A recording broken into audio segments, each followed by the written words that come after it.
নমস্কার আজকে সকলকে। আমাদের বাড়িতে ধান শুভ দিয়ে পুজো সকাল। হয়। আপনারা যে যেখান থেকে দেখছেন আশা করি ভালো আছেন, সুস্থ আছেন। আজ হচ্ছে মাঘ মাসের প্রথম দিন। আজকে আমাদের বাড়িতে বার লক্ষ্মী পুজো হবে, মানে বাইরেতে ধান দিয়ে লক্ষ্মী ঠাকুরের পূজা হবে।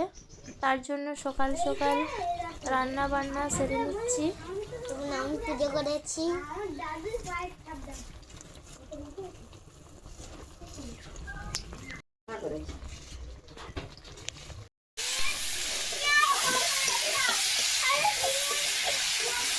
রান্না হচ্ছে ফুলকপি আলু তরকারি, মাশরুম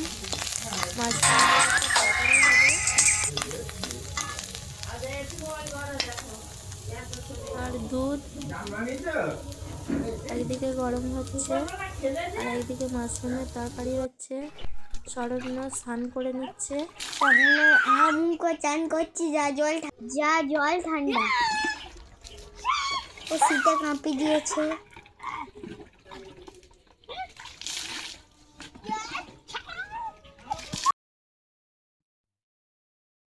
আমাদের ধান ঠাকুর বাবা শরণ্যর মাথায় ঠাকুরকে তুলে দিচ্ছে।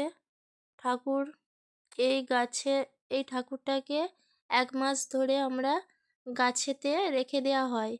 এবারে গাছ থেকে পেড়ে এবারে আজকে এই মাঘ মাসের প্রথম দিনে পূজা হয়, তাই ঠাকুরটাকে গৃহপ্রবেশ করানো হচ্ছে। মা এখানে শঙ্খ বাজিয়ে, জলের ঝাড়া দিয়ে, উলুধ্বনি দিয়ে ঘরে প্রবেশ করাচ্ছে।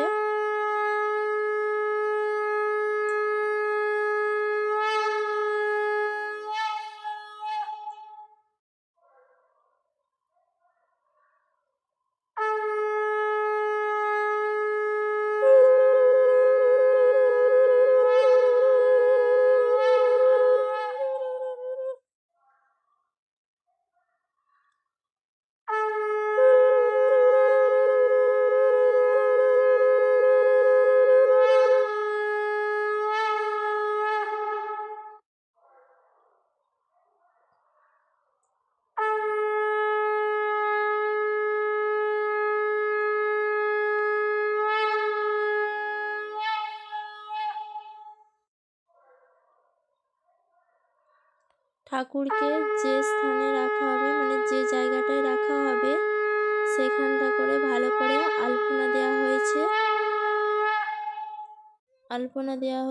সেখানে ঠাকুরকে রাখা হচ্ছে।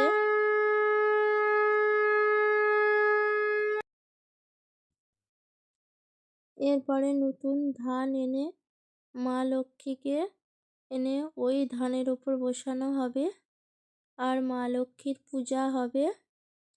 আর আমাদের গ্রাম বাংলার প্রতিটা ঘরে ঘরে আজ লক্ষ্মী পূজা হয়। এই লক্ষ্মী পূজাটা বার লক্ষ্মী পূজা বলে পরিচিত, মানে বাইরেতে খোলা আকাশের নিচে এই পুজোটা হয়। এই পূজাটা হচ্ছে দুপুর 12টার পর থেকে শুরু করতে হয়, বারবেলা সময়। আর শরণ্য এখানে দাদু প্রণাম করছে দেখে ও পুরো সাষ্টাঙ্গ হয়ে প্রণাম করছে।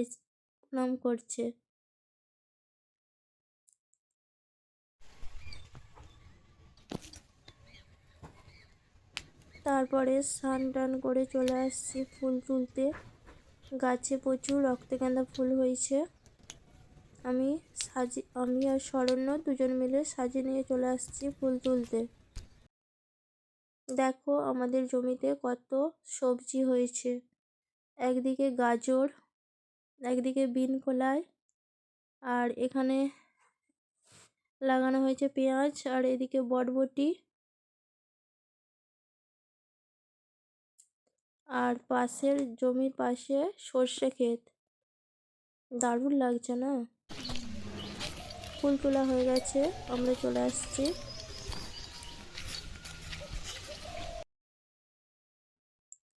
এই যে এই ফুলগুলো তুলেছি, আমি এবারে একটা মালা তৈরি করব। সুতো নিচ্ছি। মা লক্ষ্মীকে মালা, এত ফুল আছে, মা লক্ষ্মীকে মালা না দিলে হয়? ওই জন্য আমি একটা মালা বানিয়েছি। মালাটা কেমন হয়েছে? গাঁদা ফুলের মালা। আর আমার ঠাকুরের বাসনপত্র সব ধুয়ে রাখা আছে। আর একদিকে ফল আছে, ফলগুলো কেটে নেব,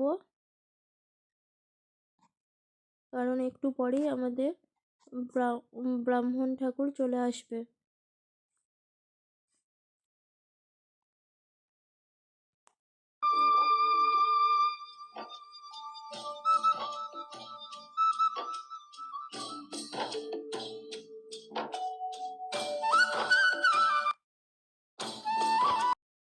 আমরা ধান দিয়ে মা লক্ষ্মীকে এখানে পেতে পেতে দিয়েছি। আর আম শাখা দিয়েছি, ফলমূল।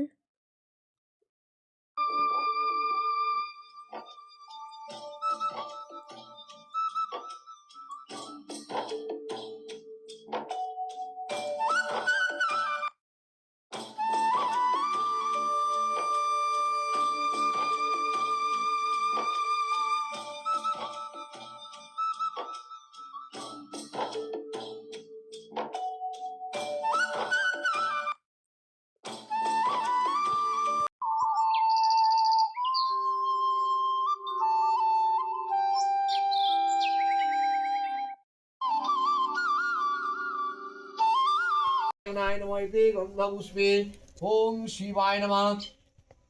एष गन्धं शिवाय नमः, एतत् पुष्पं शिवाय नमः, एष धूपं, एष दीपं शिवाय नमः, एतत्सोपकरणं आमन्ननैवेद्यं ॐ शिवाय नमः। एते गन्धपुष्पे ॐ ह्रीं दुर्गा वै नमः, एष गन्धं दुर्गा वै नमः। আমাদের গ্রাম বাংলায় প্রচলন আছে যে মা লক্ষ্মীর পূজা হলে 3বার এই জল ধরতে হয়, বা শাঁখ ধরা বলে না ওইটা। কারণ যখন গাছে আর ভুঁয়ে বলে, গাছে হচ্ছে যখন মা লক্ষ্মীর বাহন পেঁচা যখন ডাকে তখন এরকম ঝাড়া দিতে হয়, আর শিয়াল যখন ডাকে তখন ঝাড়া দিতে হয়। শিয়াল হচ্ছে ডাকলে বলে ভুঁয়ে ডাকছে, আর পেঁচা ডাকলে বলে গাছে ডাকছে। আজকের মতো ব্লগটি শেষ করলাম। Bye bye.